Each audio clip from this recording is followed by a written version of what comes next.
I'm Allie Krug. Coming up in the live report, active options for homeschoolers. Going coatless for a cause. I'm Allie Krug. We'll have that story coming up in a live report. I'm here with Republican candidate Josh Burns, who is running to keep his seat in the House of Representatives. Democratic candidate Laura Hubka. She is running for the District 51 seat against Representative Josh Burns. Crews have successfully restored service to 450 of the Alliant Energy customers. Now, no matter how old you are, it's important to protect yourself against the flu virus, which is why I am going to roll up my sleeve right now and get my flu shot. And you're right, Amy, all of these did have one thing in common. These homes that were burglarized were all accessed through unlocked doors. They will come to the rescue if there is an emergency, but they are encouraging people to stay off the roads at least until they get cleared off a bit. Authorities say a year is a long time to have an open case like this, especially without any developments. It was a morning of change and celebration for the now former owner Ted Christensen, whose office is just behind me here.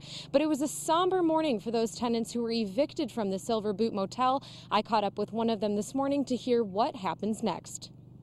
My lock was changed a month ago. And it's about to be changed for good. Come earlier when that cooler stuff coming off. Chris Wood is in the process of being evicted from the Silver Boot Motel in Clear Lake.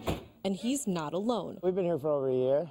I got one gentleman who's here for 4, another one for 2. And they're all being asked to leave. Property owner Ted Christensen put the motel on the market earlier this year. A buyer interested in the property told him they would close on the deal if everyone was moved out.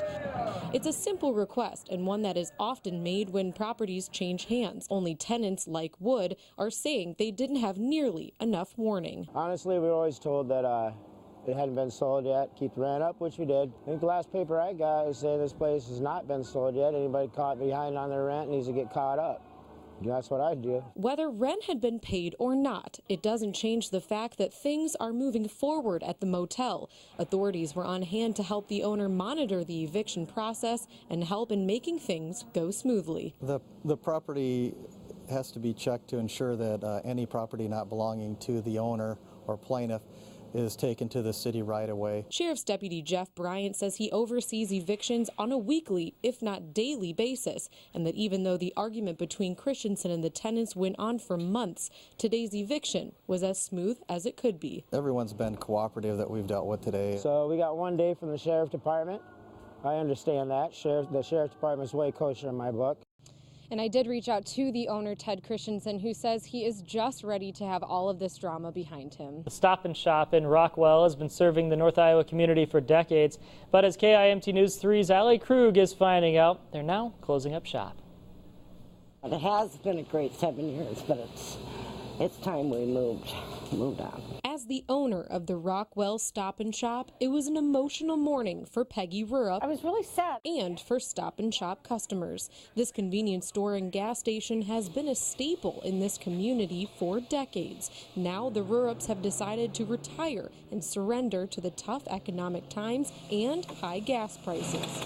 But there's hope for something new. Everybody will probably work together trying to see something happen. Because it is such a one-stop shop, it'll be hard on everyone to see this corner convenience go. All the, close businesses, they all come here for lunch. It's a tough day to see a longtime business like this leave a community, but the toughest part now will be figuring out where to fill up. My mother, who's elderly, doesn't drive a lot, and this is her only place to get gas. And she can't drive 22 miles to go get gas. Going east to west, longtime customer Lynette Woodward is right. The nearest station would be about 22 miles away, but the other options aren't much closer. Heading north from Rockwell, the nearest station is a come and go about 10 miles away, or they could travel south and fill up at a Casey's in Sheffield. Regardless of which direction you choose, it still won't compare to the convenience of going just around the corner. It leaves our town without a gas station, without a place to farmers and stuff to have coffee. But most of it, they're very supportive, but the town itself has always been supportive. In Rockwell, Allie Krug, KIMT News 3. I've been here every year This is March. Treasure Ransom has been scrapbooking for years, but a few pages back, she decided to turn a hobby into a helpful way in giving back. It was a no-brainer for me to come here when I love to scrapbook and I love supporting the Lyle area. Over the weekend, Ransom and nearly 100 other women participated in Crop for the Cure, a scrapbooking event that raises money for cancer research through the Lyle Area Cancer Organization. The craft is something all of these women have in common, but most of them have also had experiences with cancer. I've lost a grandparent to cancer and lots of friends that are dealing with it right now, actually. So, yeah, it hits too close to home for so many people. So it's a cause worth fighting for. My dad passed away of cancer 14 years ago. Jody Attig is the founder for the Crop for the Cure event. Over the years, the snipping, pasting, and memorable weekend has raised more than $40,000 for the cause, a number she never dreamed was possible. The first year that we started this, we expected to have maybe 20, 30 people, and we were full. You know, we were right at an 80 capacity, and we've been right close to that every year. The tradition has held strong for nearly a decade, and thanks to the avid scrapbookers like Ransom, the tradition will no doubt continue. We won't miss it. We'll be here every year. In Carpenter, Allie Krug, KIMT News 3.